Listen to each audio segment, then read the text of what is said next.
Apakah Soekarno adalah Wahabi atau itu adalah fitnah?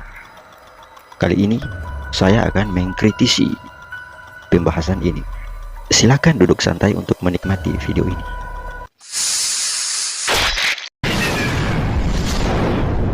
Alkisah saat diasingkan pemerintah kolonial Belanda ke Ende Flores pada 1934. Keinginan Soekarno mempelajari Islam menggebu-gebu.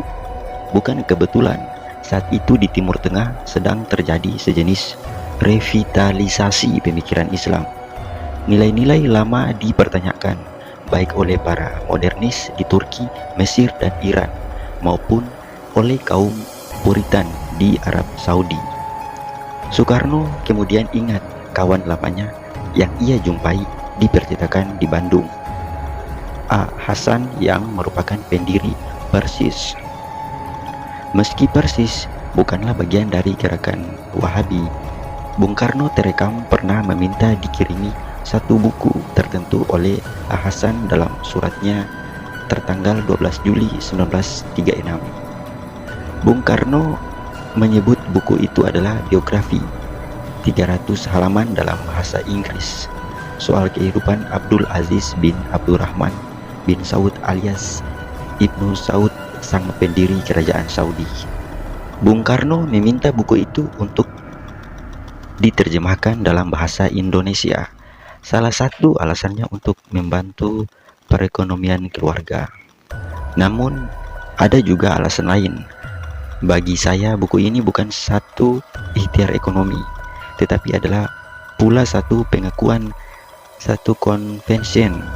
Ia menggambarkan Ibnu Saud dan Wahabisme begitu rupa, mengkobarkan elemen amal perbuatan begitu rupa hingga banyak kaum tafakur dan kaum pengeramat Husain, kaum Syiah akan kehilangan akal nanti sama sekali, tulis Bung Karno. Ia berharap terjemahan itu juga bisa disebarkan ke masyarakat guna membentuk kepribadian mereka, dan mudah-mudahan nanti ini buku dibaca oleh banyak orang Indonesia agar bisa mendapat inspirasi daripadanya. Sebab sesungguhnya buku ini penuh dengan inspirasi bagi kita punya bangsa yang begitu muram dan kelam hati. Saat sudah bebas merdeka, Bung Karno tak berhenti kekegumannya terhadap kaum Wahabi. Ia memaparkan panjang lebar soal itu dalam buku di bawah bendera revolusi yang diterbitkan pada 1959. Jadi ini adalah sebuah fitnah bahwa Soekarno adalah Wahabi. Kenapa Soekarno difitnah Wahabi? Karena pemikirannya itu tidak tradisional, tidak membuat syukuran ketika anak lahir, tidak melakukan kunut subuh, dan tidak tahlilan. Orang-orang banyak mengetahui pemikiran Wahabi adalah kemurnian Islam. Padahal ini adalah satu pemikiran salafus soleh. Sekarang ini salafi difitnah menjadi Wahabi. Ya, zaman dulu Soekarno juga difitnah ia adalah Wahabi karena Soekarno adalah Muhammadiyah. Ia mengikuti organisasi Muhammadiyah.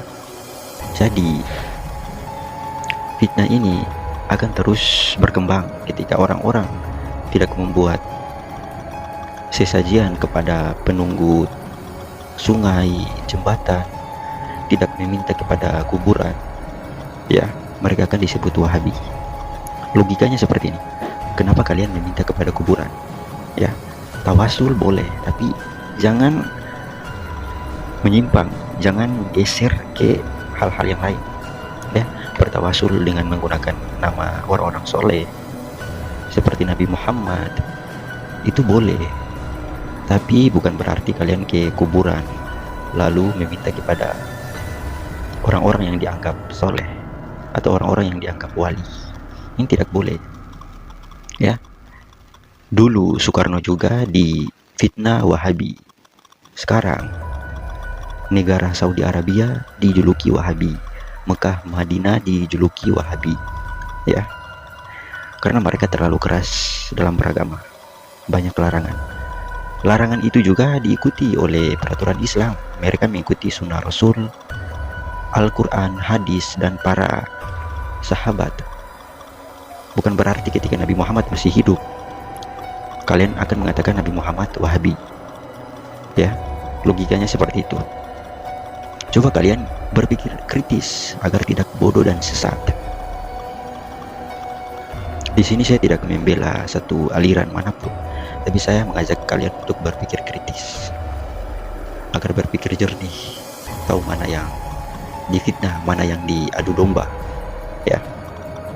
Jangan terlalu ikut campur dalam membesarkan masalah ini. Kita harus mengambil ini dengan kepala dingin, tidak mudah terprovokasi, ya. Cari tahu sampai ke akar-akarnya, lalu kalian simpulkan. Oke, kalau ada kritik, saran, ataupun tambahan, silakan tulis di kolom komentar.